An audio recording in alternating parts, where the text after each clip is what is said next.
Well, I was going to say, speaking of legal, the law did change when it comes to police misconduct and use of force records. We actually have data on that now because the New York Civil Liberties Union filed a lawsuit to foil. I guess they issued a FOIL request, which wasn't answered immediately. And so they filed a lawsuit to compel these records to be turned over. And they've subsequently made them public. So you can go online now. We'll put the links in the chat. There are 2 links. You can go online and you can look at the officer use of force database between 2000 and 2020 and the officer discipline database between 2000 and 2020. And there are interesting stats that have come out of this as compiled by the New York Civil Liberties Union. Now, this data wasn't previously made or wasn't previously public or wasn't previously easily accessible, even if it was public information. Right, but there was an effort a couple of years ago to change the law. It was Civil Rights Law 50A in New York State. And that kept police officers' disciplinary records private. The law was repealed. There was a big movement to repeal the law, and it was repealed. And so that enabled these records to become publicly available. And now, thanks to the efforts of the NYCLU, they're online. They posted the records online for anyone to access. Personally, I think they should be publicly accessible. You know my opinion on people in certain positions and holding certain responsibilities, that they should be held to a higher standard. And if police are guilty of misconduct, the public has the right to know about it. And I personally think there's much less of a margin of error for a police officer than for, I don't know, say, someone working at Chipotle or something. I think there's a big responsibility they hold on their shoulders. It's not just the job. And so the public should know who's on their streets and what kind of disciplinary action that they've faced and what they've been accused of. I think it's... Now, even if the accusations were found to be unfounded, do you think that it should be made public that there was an accusation? Or if their name was cleared, should the accusation then not be public? Off the top of my head, I would lean towards we should still hear the accusation, because I'm quite cynical in the fact that the police are policing themselves. And so they could and have dismissed certain allegations for their own benefit. That blue wall of silence, so to speak. And even these results we saw in there, what was it? A major portion of these things the police got away with just slaps on the wrist. Right. Do you think, though, that may create room for false accusations? Maybe it would encourage false accusations for the purpose of publicly shaming an officer, even if there's nothing warranted there?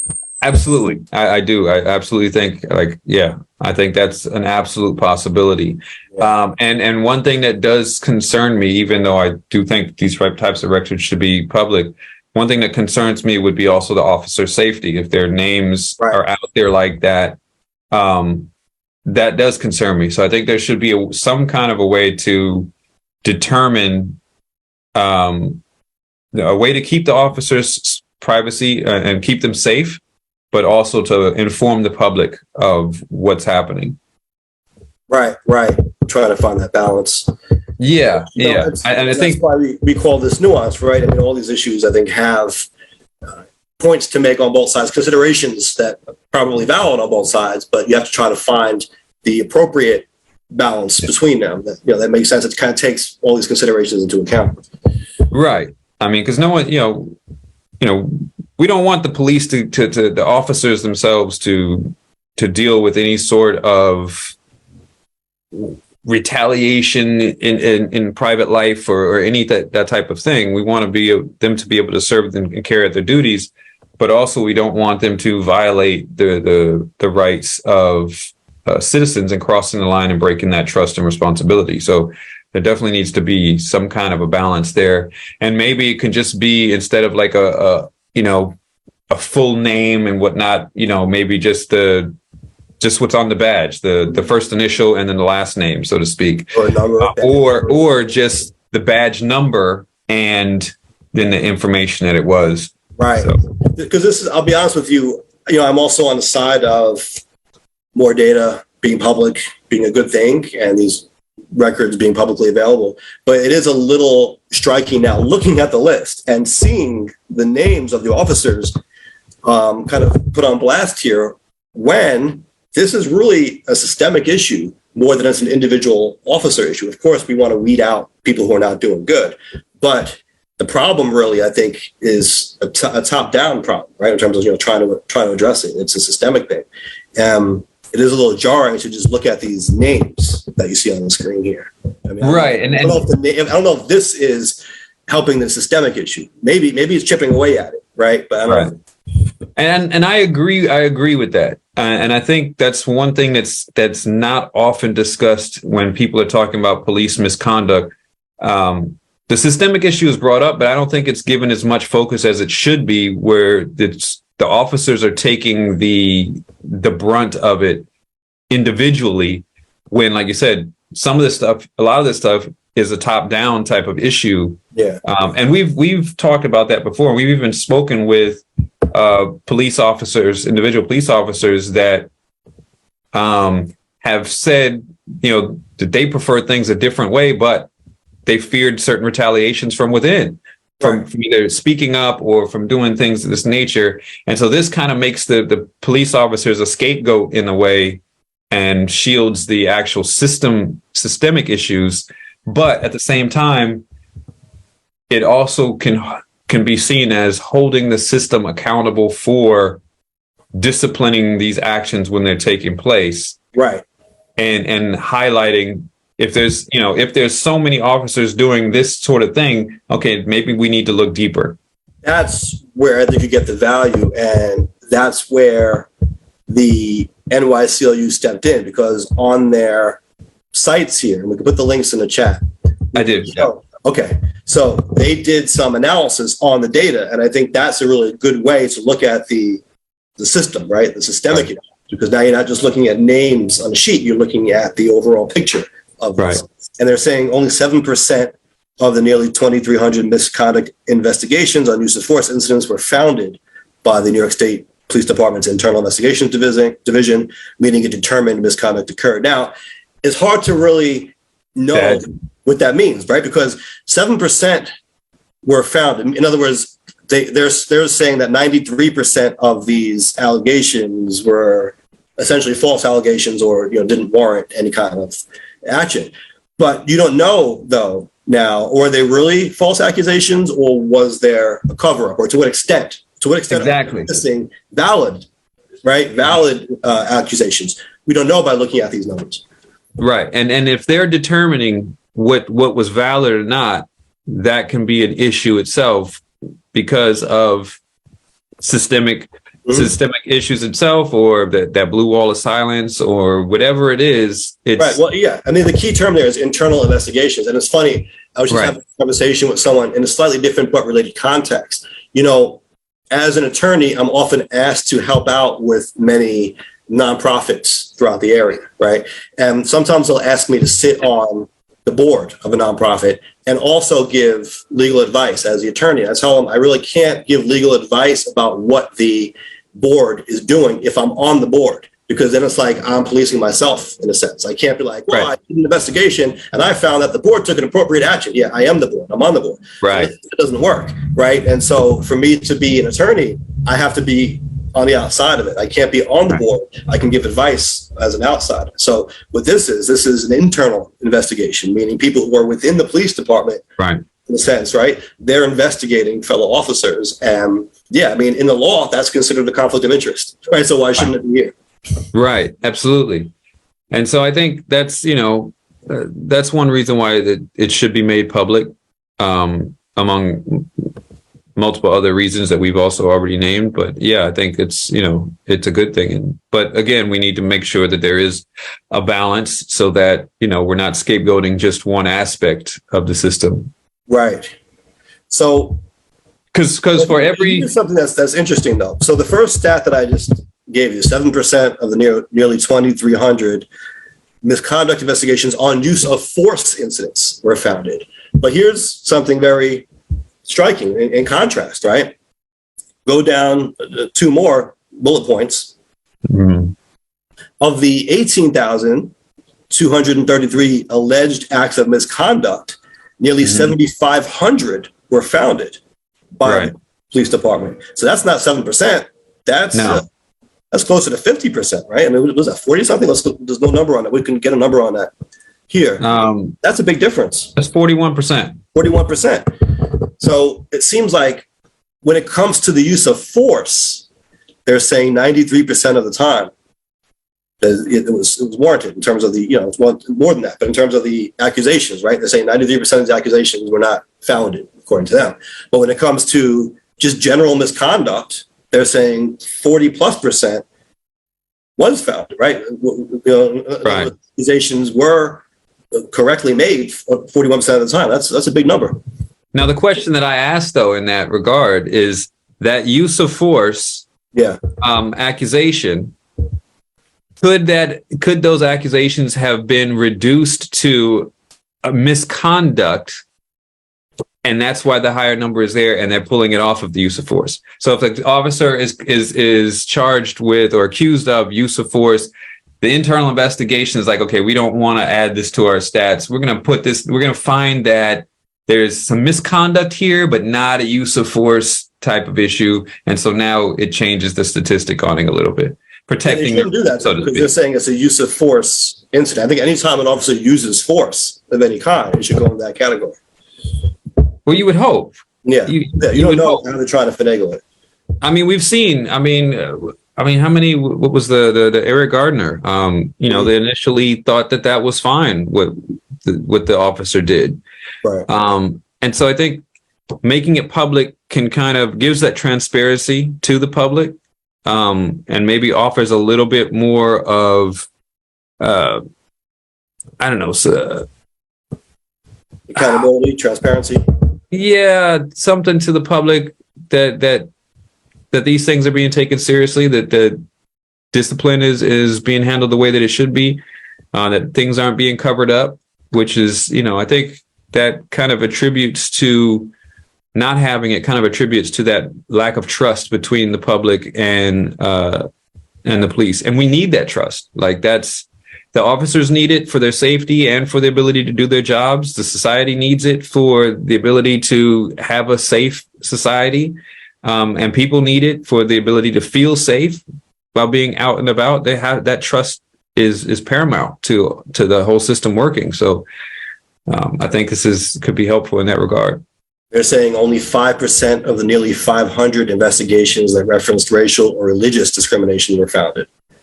So I don't know how much of that I believe, but yeah, I saw the other one. Over half of the officers named in founded misconduct investigations were giving no more than a slap on the wrist. Right. Founded misconduct investigations. So again, these are investigations where they themselves are concluding that the allegation was warranted. This isn't some bogus false accusation. They are saying it's founded. It's merit, right? And I think that's quite telling if they're like, okay, yeah, there's merit here, but we're just going to give you a slap on the wrist.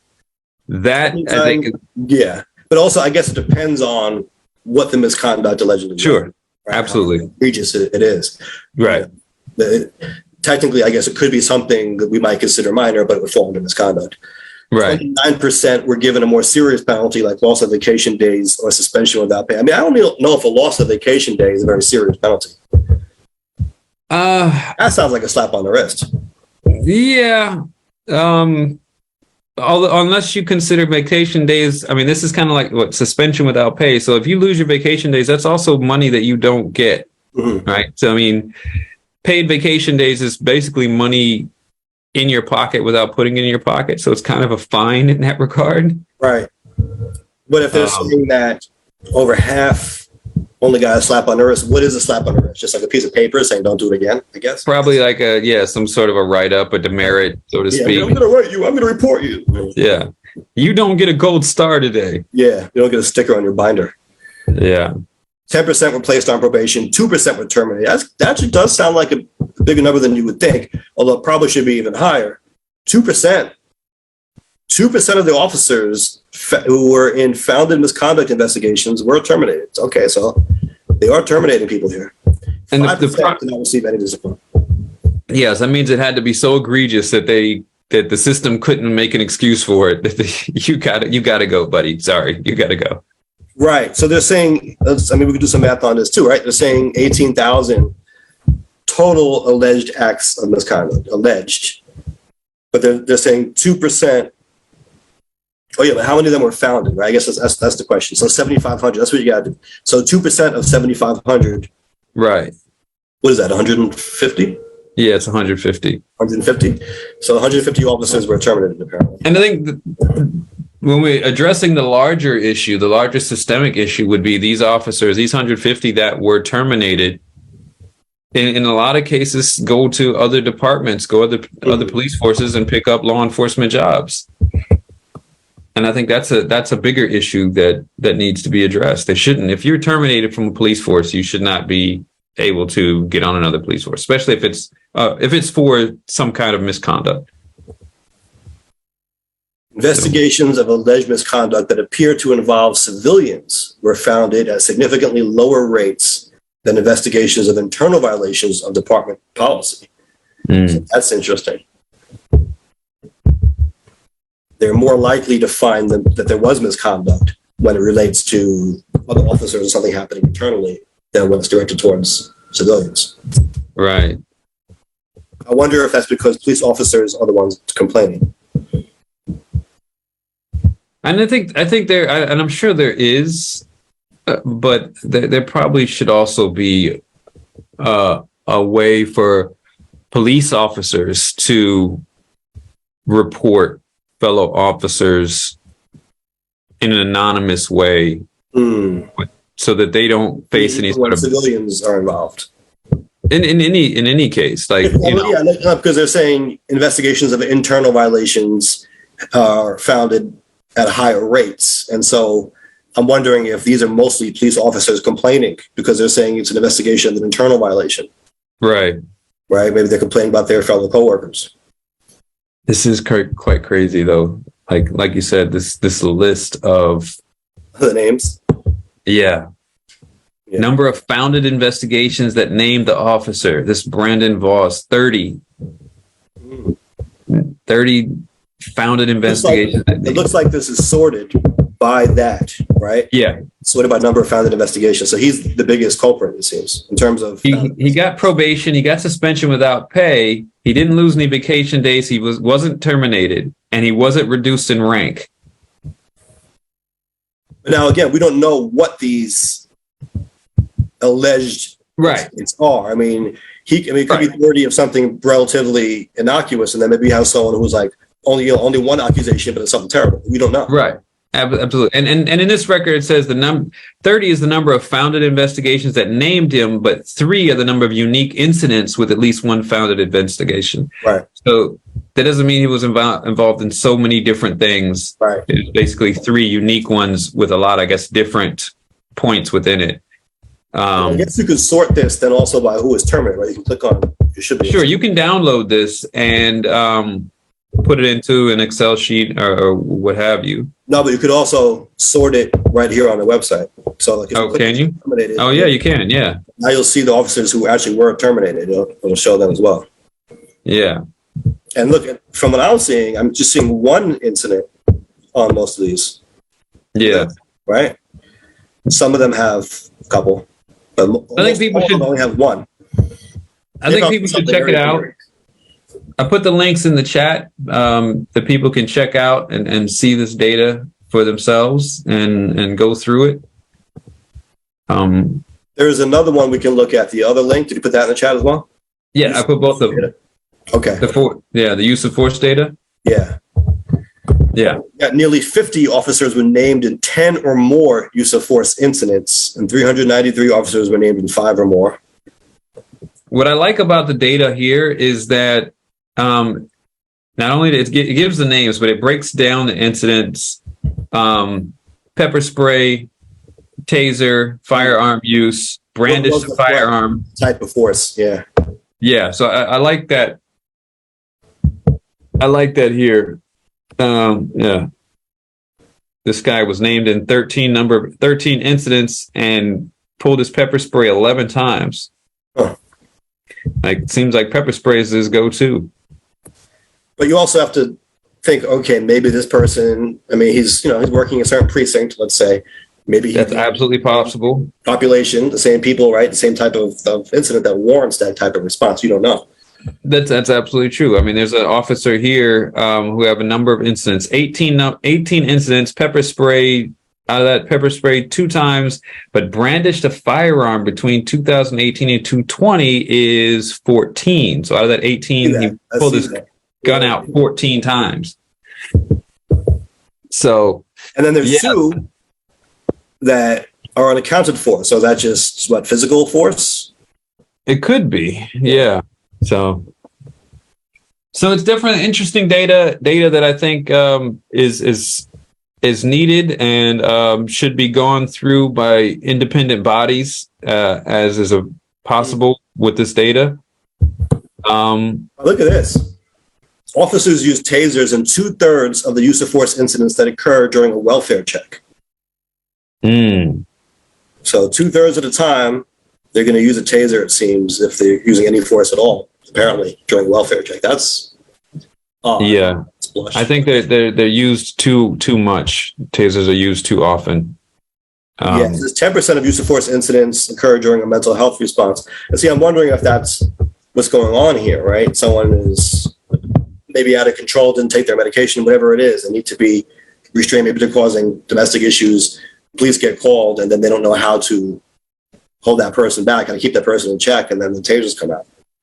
Yeah, I think I can allow for that as well. But I also look at these officers are supposed to be highly trained and have a number of ways to subdue people that are out of control, especially when they have overwhelming numbers with them. Right. I'm not justifying them. No, I'm not saying. I'm saying, we should look at that as well. But I think it's a lot of interesting. I think it's something to look at, and they may know that 2/3 of the use of force incidents during welfare checks occur with tasers coming out. So yeah, I think what we've got, in my opinion, what we've got is they've gotten too law enforcement have gotten too comfortable with tasers being a means to take someone down immediately and not having to go through de-escalation or having to actually either get your hands into it or having to talk to someone. It's just like, comply or I'm going to brandish this. And I mean, that is also a top-down issue, a systemic issue, right. That to be fair, I think we would prefer the taser being used than the gun. Absolutely. Absolutely. And I think that's kind of what some might look at it as, right? Like, oh, well, at least I didn't pull my gun. Well, yeah, but we didn't want you to pull the taser either. Like chill out a little bit, dude. Like, come on. So yeah, the thing is with all this data, there should be, it should be something that is used to point to making the system better overall. Yeah, definitely. Yeah. It's really part of who we are as a country, who we're supposed to be, right? And we talk about the First Amendment, why we value speech. And we always would say, well, the cure for bad speech is more speech. Let's just shine more sunlight on it. Of course, things aren't always as smooth, as suave, as Rico as we want them to be. But the idea is you shine more light on something, provide more transparency. It will eventually get us to a better place because now we have more data to work with. Absolutely. Absolutely. So we know, or we can point to where the weaknesses in the system and try to make it better, which is what we should be doing. And that's better for everyone. That's better for the public. It's better for the officers on the ground. Right. It's better for the system to work,